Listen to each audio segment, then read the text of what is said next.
Hey everyone, welcome back to the Teach Yourself podcast. Excited for our guest here today, Richard Donaldson, host of the Supply Chain Next podcast, visionary in the world of digitalization of enterprise supply chains, and a notable author and commercial pilot, if I'm not mistaken.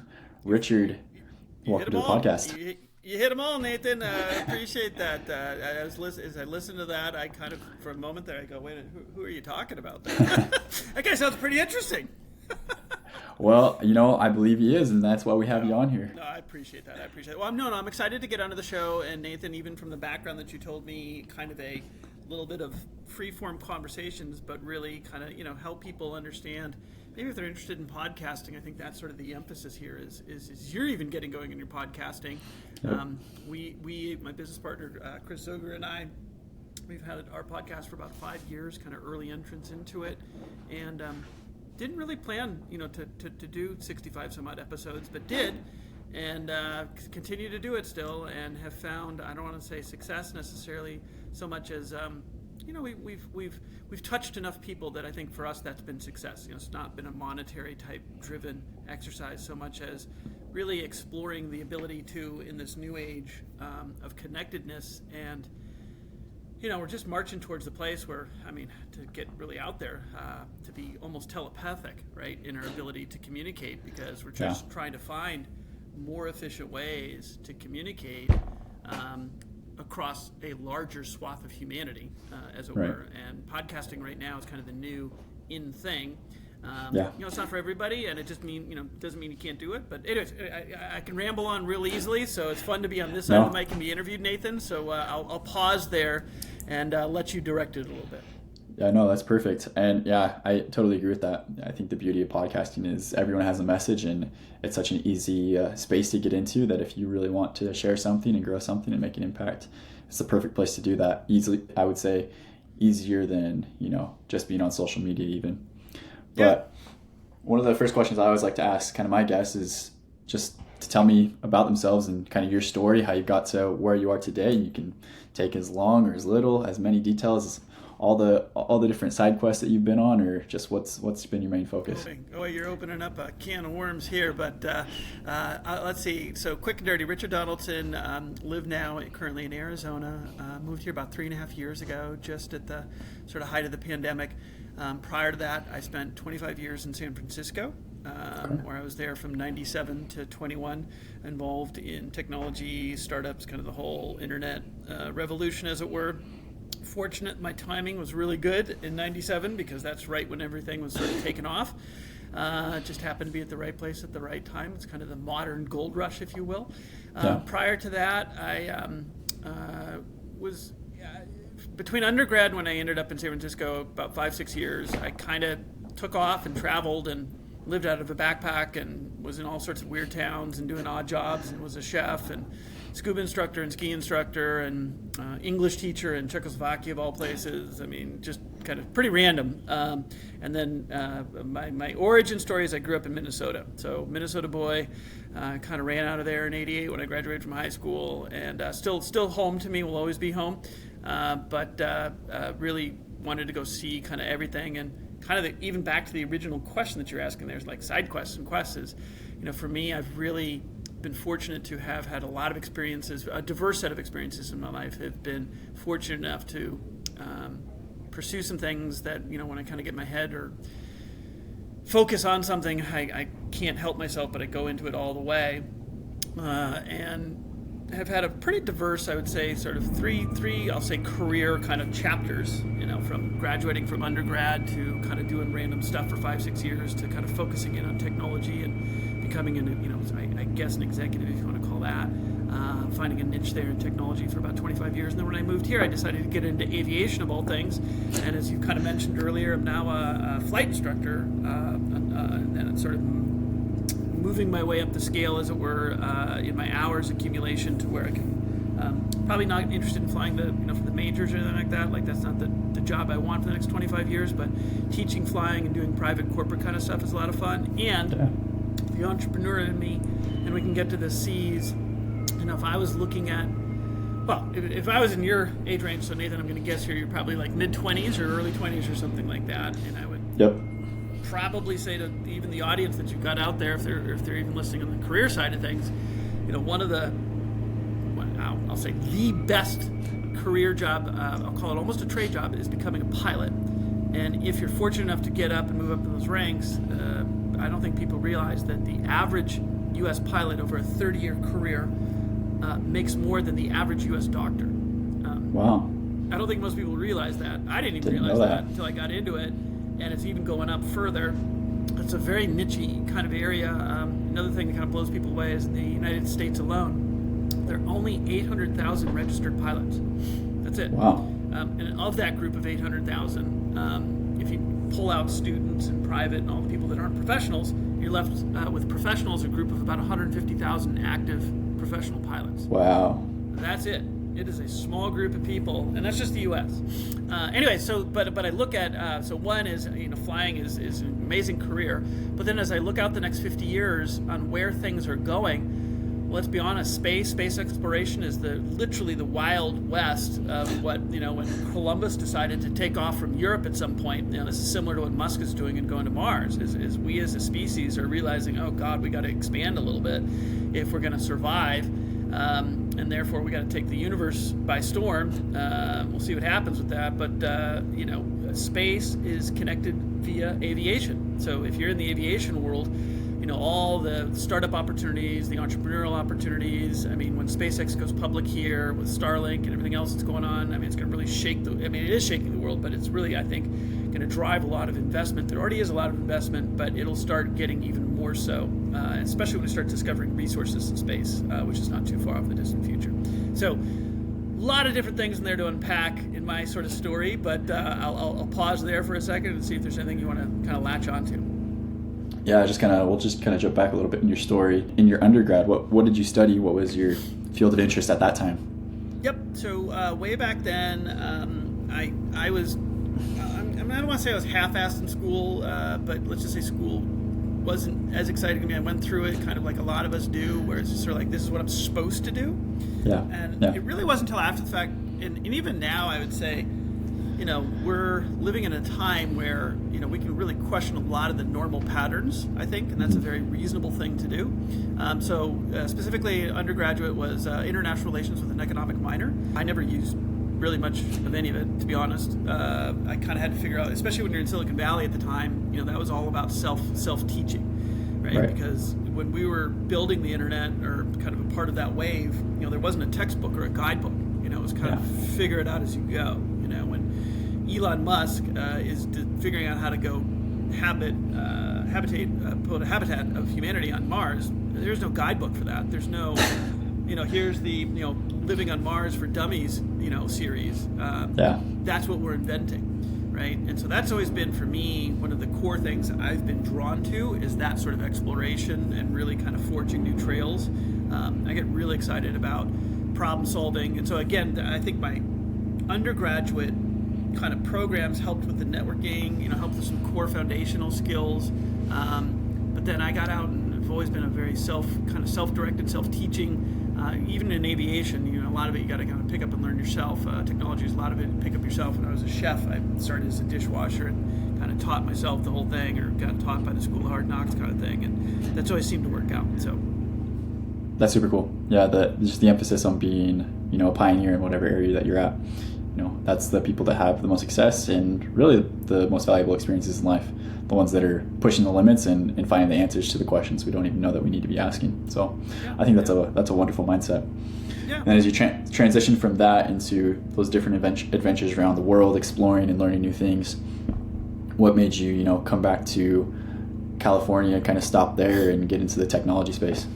Yeah, another great question. So one step before that, I was during my undergraduate was fortunate enough to participate in a program, put me in Europe for a little over a year. Switzerland in particular, Czechoslovakia, which was a country at the time, got split up later. Was there in 1991, saw the Velvet Revolution. So when the Iron Curtain. So historically speaking, that's when the Soviet sort of Union was falling apart. The Iron Curtain, as it were, that had held control of Eastern Europe for so long, kind of fell apart. The Berlin Wall came down. I was fortunate enough to be in Europe at that time, or during some of those times, and saw some of that, and got a chance to actually go do an internship for a multinational company in Geneva, and the people I worked for, kind of a Euro thing, I think, less so U.S., they were the ones that told me, like, hey, when you graduate, you can come back and work here, but, we're going to tell you what we would love to have done when we were 2021, which is just go take off, right? Go take off and just do nothing. You've got no responsibilities, you're not in a job, you're not in a career, like you literally are the most unencumbered you'll ever be in your life. So go take advantage of that. And I was already kind of there anyway, so I was gone. So took off, became a chef. That was easy to move around. Ski instructor, scuba instructor, whatever. Lived in Hawaii for a while, lived in Alaska for a while, toured through Thailand for quite a bit, Colorado, amongst other things, Nantucket. So some cool spots. But then through that whole adventure, and part of the reason I got out there, and I didn't realize it at the time, but through kind of getting out of the, I guess, kind of mainstream, if you will, and really kind of doing something on my own, it allowed me to get to a place to really think about what do I really want to do. And I was living in, ironically, Lake Tahoe at the time. I got to the point where I was like, God, I feel like I really want to do something else, right? This whole kind of fun, doing fun stuff, living kind of a resort lifestyle. Don't get me wrong, it's freaking awesome, right? But I felt my soul felt more compelled to go pursue other stuff. So that's what drove me at the time. I had a relative who lived in San Francisco at the time in '97, so I just decided to move there. Didn't really have a game plan. And once I landed in the city, I was like, okay, well, I'm going to go, what should I go tackle? And I'm just one of those types of people that when I put my mind to something, I'm going to go do it. And I wanted to go be an investment banker of all things. So at the time, I sort of beat my way into investment banking. Was not easy. It was very non-traditional. I actually got laughed out of a bunch of interviews because they're like, oh my God, who's this guy who just took off from college and now he's a scuba instructor now who wants to be an investment banker. Ironically, again, looking back on that experience, when I finally got into a group called Montgomery Securities, I was the older guy, right? I was 5 years older than most people. I was an incoming analyst. I was in the corporate finance side.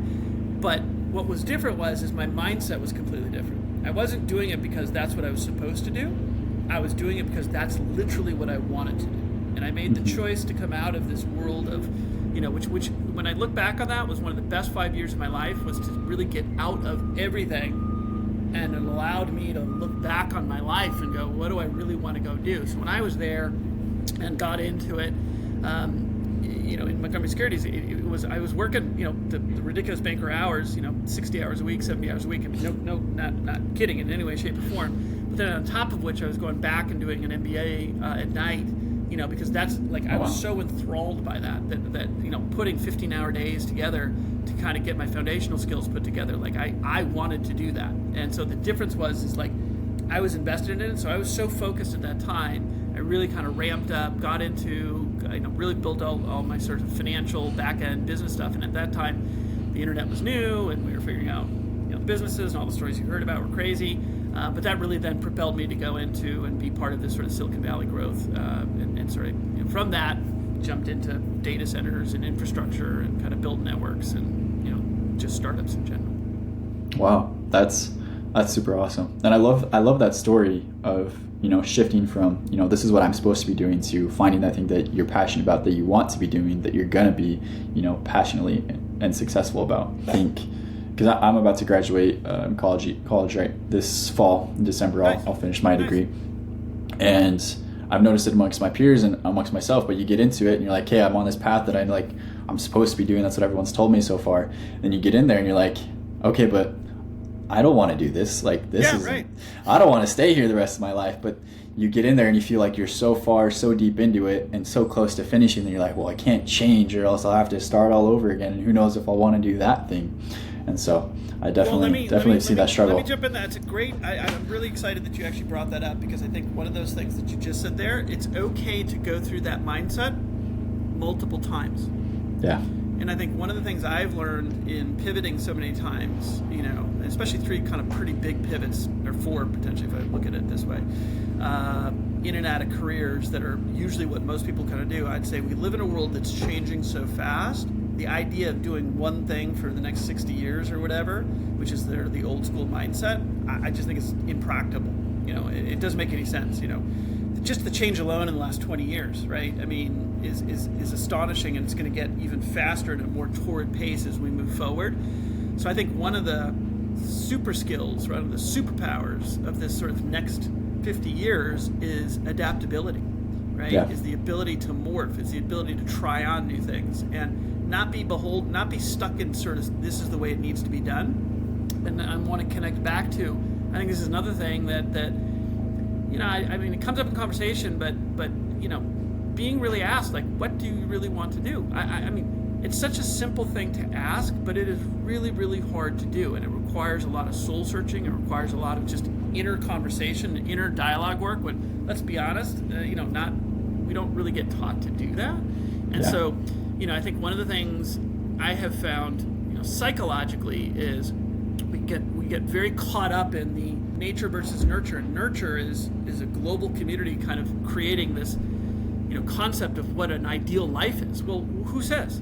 At the end of the day, that's for you to figure out, right? I mean, that's kind of and that's sort of, I think what you just said is really important to understand, is you get to ask yourself that. I mean, we only have, it's going to get out there, but now you're also hitting me too, and I'm 54, got some gray hair, I'm thinking a little bit differently now, I mean, we'll call it a midlife kind of whatever crisis or, epiphany or whatever it is, but I am starting to look at things a little bit differently and to say, well, shit, I only have one go at this, why not make it the most rich tapestry of experiences that I can have possibly? Because truly at the end of the day, when I move on, which is the only thing we're guaranteed in this life, is death. Not to be morbid, but that's literally it. So don't be afraid of it, but instead use that as a motivator, right? To really, amplify your life, to really experience as much as you can, because you're going to go on to whatever the next thing is, with just the memories of what you had. And so why not really kind of then take that as your motivation to really, do what you want to do, but find out what you want to do, right? Yeah. Don't settle for this is what I'm supposed to do. Yeah. Yeah. No, I totally agree with that. The best way I've ever heard it described in like a short way, they said, don't ask yourself or don't ask other people, what do you want to do? Instead, ask yourself and ask other people a question like, what's the problem that you want to solve? Yeah. And I think that's a cool thing, because you can solve multiple problems throughout your life, and if you solve one, you're like, okay, what's the next one that I'm going to do? And you're allowing yourself, like you say, to build that tapestry of experiences and bringing so many things and unifying them instead of having like the separate thing in all these different buckets. So I like that. Well, I think one thing I would counsel, or just again, I love what you're saying, and I think when I use that very statement, what's the problem we're trying to solve? When I look and evaluate, say, businesses, right? So I do a lot of mentoring for startups. I still do that with JP Morgan Chase. They've got an incubator in Washington I do some mentoring with, and that is MBA kind of 101, right? Like if you're doing a business, well, I mean, what problem are you trying to solve? Right. And I do think there's validity in asking yourself those questions if you have problems. But then that kind of presupposes that there's actually problems. So I challenge even that a little bit and just say, instead, think about instead of the problems. Maybe you got some just great things you want to go pursue, right? Yeah. Or is the problem you're trying to solve? I mean, again, sometimes we can fall into sort of a pessimistic mindset without even knowing that we're doing that. And I would start with the question of, instead, there is no problem with your life. We have no problems, right? We create all our problems for the most part. We're really good at that. But when we're living life, it's really about asking yourself the questions: is what really makes me happy? What really makes me motivated? What really, and I these are just trite, cliche things to say, but oh my God, when you really connect with the importance, the depth of what those questions are, and how hard they are to ask, I don't even know. I don't even know what I want, right? And I'm still figuring it out, right? I'm still figuring out what I'm supposed to grow up, for God's sakes, right? And I got all this gray hair going on.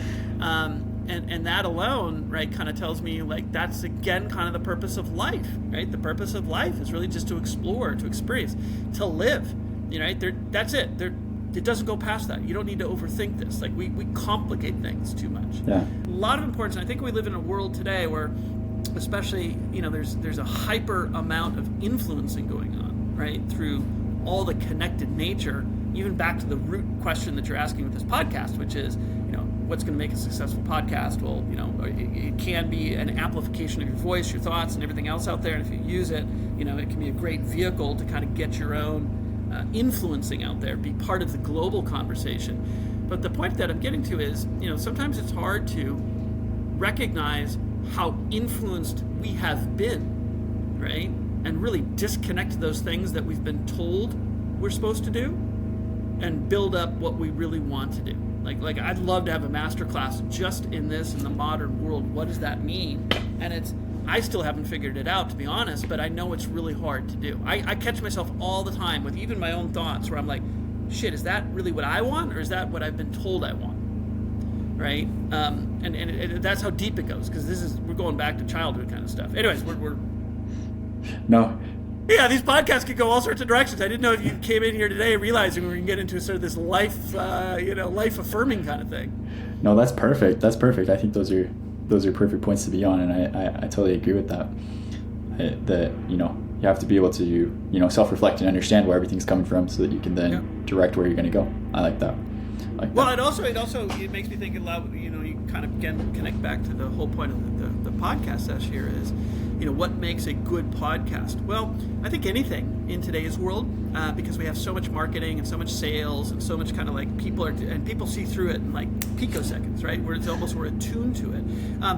The word I think is the word of the year coming up here is authenticity, right? And I think what makes and separates great marketing, messaging, and even podcasting is the authenticity of what you are saying and conveying, right? And I think that's truly what people want to connect with, right? Whether they agree or disagree with you is actually a side part of that, right? People want to hear authentic, individuals who speak from, they're not bullshitting. They're not trying to sell a certain agenda. They're not trying to this is what I think, this is who I am, like it or dislike it. And I think that's what the world is really yearning for to some extent. And I also think is the power or the successful ingredient, if you will, that I've gotten a lot of feedback on my own podcast is that alone. There's not people tune in and they don't hear salesy, gimmicky. They don't feel like they're having to what's the real hidden agenda here? There is no. It's authentic conversation, authentic ideas. And I think that actually translates to, if I was giving a class on not just podcasting, but just messaging in general, politics, for God's sakes. Even the world is coming up to a presidential election. People are so sick and tired of the inauthentic political environment. I don't care if you're left, right, middle, doesn't even matter. People are just sick of lying politicians. It's like, people are just throwing up, going to it, and they know. And that's the worst part. Everyone knows they're lying, and it's like this weird, it's amazing to watch this, right? It's like we live in this, this irony, and it's almost this dichotomy where we live in the most transparent part of humanity and humanity's existence that we know of, right? It's the most transparent we've ever been, yet we have some of the most inauthentic conversations we've ever had in our lives, right? And that one I just can't even, I think that drives people nuts. Yeah. No, I 100% agree.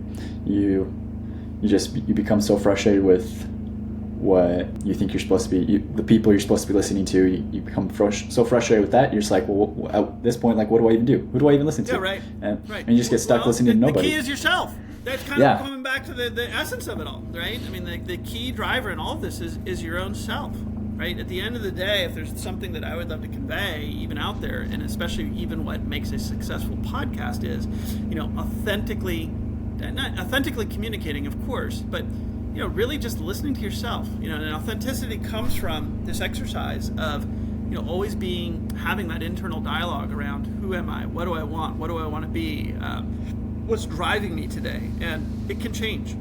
Yeah. And you are the only one. That is free will. That is literally the gift of life, right? Is we are here to literally answer those questions for ourselves, which is not what a lot of people want to. That's not for a lot of people comfortable. Right? Because it's like, oh shit, I gotta do this on my own. Well, that is the gift of life, right? Yeah. And some people don't want to do that, and that's fine. You know what I mean? They'll abdicate responsibility, no problem. But I think the vast majority of people, right, are should be told and reminded, you're the one to go figure out what you want, how you want, and it's all up to you. No, don't let anybody else tell you what you want and how to live. And I think that's it seems like one of those trite messages again, but it cascades all throughout humanity. It's worth reminding again, I think now, even through podcasting, even through the messaging that we have today, right? I mean, podcasting is just another extension of the global conversation and how easy it is to get in and be a part of that. Doesn't mean you'll be successful, right? Doesn't mean everyone wants to hear what you want to say, right? And that's okay too, right? But don't let your ego influence you to get more likes, still be your authentic self, right? That's where true happiness for me comes, right? That's where true contentment comes, right? Is that contentment with yourself, right? And if you're constantly struggling to be validated by other people, you will never win. That's 100% true. And I mean, that's definitely a lesson that I'm in the presence of learning. You know, I'm learning that right now more than anything else. Definitely something I've had to fall through and experience and make the mistake first. And it's been a great experience, really. Yeah. Hard, but those are the best things. things. That I think you said something really important there, right? Is the mistakes. That's another one that, again, if I had to say, I screwed up my podcast so many times, right, in making it and everything else. I mean, I've screwed up so many times. I've failed more times than I've been successful, hands down. But it's through those failures that I've learned literally the most. Even when I'm looking for people who to hire and work with, or even be around, I want to see the people who are dead on honest about all those failures, right? Failures are the best lessons in life, bar none, right? And unfortunately, we almost have to retrain ourselves to accept that. It's all, again, it's very cliche to say, and you and I can nod here all day long, and everyone listening's like, yeah, I get it. But in reality, people are still embarrassed about making mistakes. Let's be honest, right? Our education system in this country, which is just, blunt, fucking awful, and it's gotten worse since I've been around. I don't even know what it is anymore. But they're no longer. When I was coming up, maybe it was on the tail end of this. I can't even believe I'm saying this. It just sounds old, right? It's like I was a kid, right? I mean, they're really teaching us like how to think, right? Like they were giving us skills to be critical thinkers. The goal of education wasn't to tell us what to think. It was teaching us how to think, how to be individuals, how to be creative, how to be entrepreneurs, how to be independent.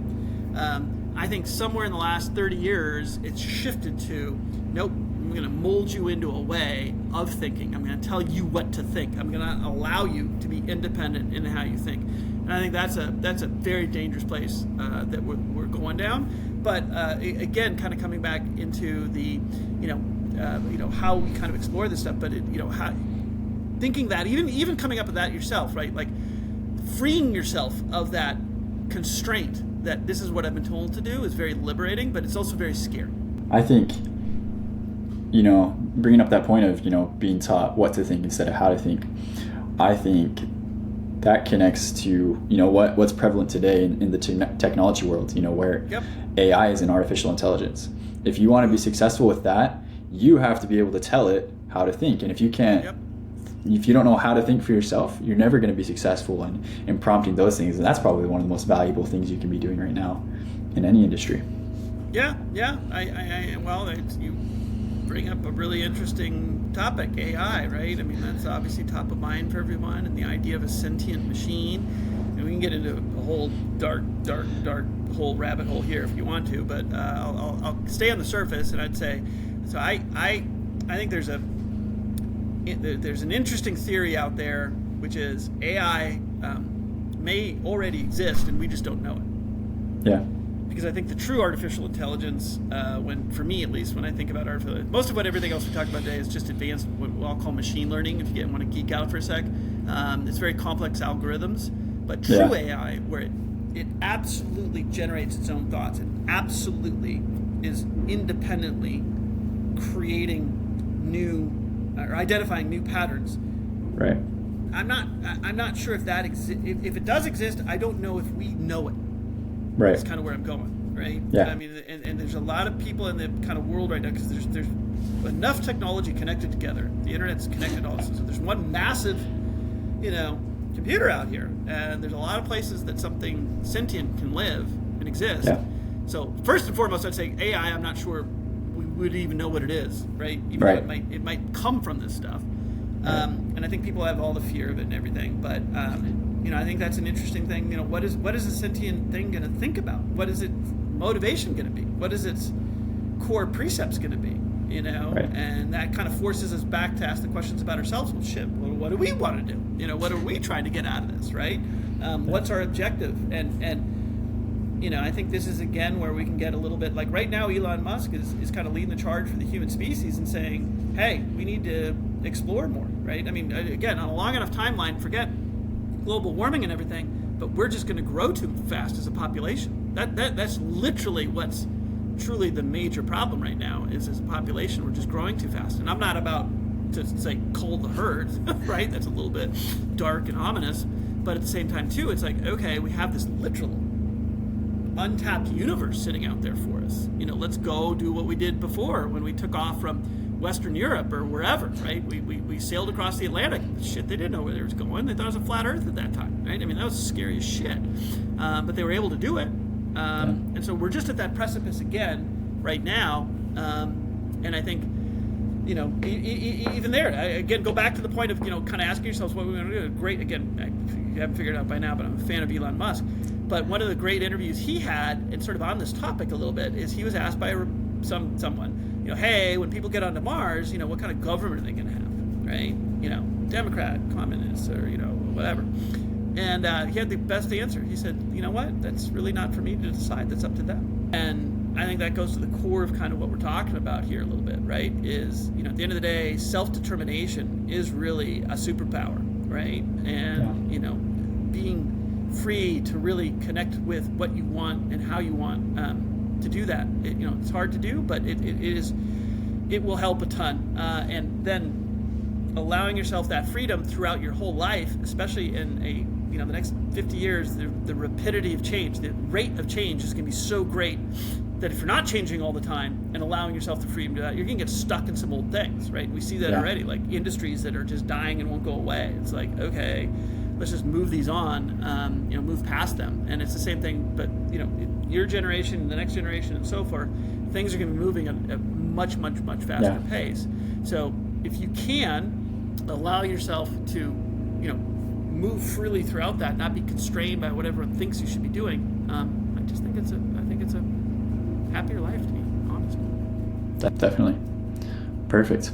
Well, I typically try to kind of keep these in here around 30 minutes, and we're kind of coming up on that point. So yes, sir. This has been a wonderful conversation. And just kind of to finish it out, I always like to ask, last question, is there's one or two succinct messages that you could leave, with the world or give to like a past self. And I'm sure you've shared quite a few of them already. But if there's just one thing you could reemphasize for those people, what would it be? I would say the number one thing, and sort of going back to the whole point of the show, is if you're going to get out there and be part of the global conversation and use podcasting as a vehicle for that, or anything for that matter, authenticity is really the key to the messaging and key to success, right? If you try to sell something in today's world, kind of the old salesy techniques, or we used to call it the used car salesman or whatever, that just doesn't work anymore. I don't think people are too turned off by that. People are turned off by inauthenticity. People are turned off by duplicity. People are turned off by, and can smell a mile away, right? Because it's in our face all the time. Inauthentic messaging. And so whether it's podcasting, marketing, business plans, even your own self, really being authentic, that I think is, if I look at the next half of this decade, for the next 5 years, I think authenticity is going to be a key driver to, what comes out that people are looking for. I love that.